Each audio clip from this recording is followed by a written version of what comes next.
Mais si vous le voulez, d'abord, nous allons revoir les images d'hier, non pas les images de la descente du parachute, mais les images de ces trois hommes, de ces trois visages, car si l'apparition de cette capsule se balançant sous ces parachutes était pour nous le soulagement, l'apparition de ces trois hommes était aussi une grande curiosité. On savait qu'ils étaient vivants, mais on ne pouvait pas imaginer qu'ils nous apparaîtraient dans cet état de fraîcheur physique.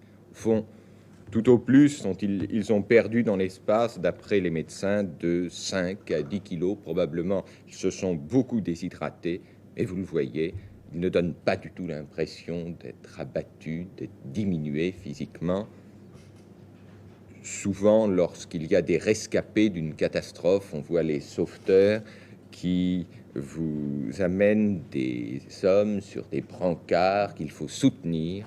Là, pas du tout. Après cette terrible épreuve, ils sont parfaitement maîtres d'eux-mêmes, et cette salle de contrôle qu'il faut toujours associer lorsqu'on veut comprendre ce qui se passe dans un vol spatial. Il faut bien comprendre que vraiment, entre le vaisseau spatial, la salle de contrôle, il y a une communication de tous les instants. Et enfin, regardez le visage de Lovell, un visage qui désormais est entré dans la légende américaine, qui n'en sortira plus, une histoire que l'on racontera longtemps encore à tous les enfants américains.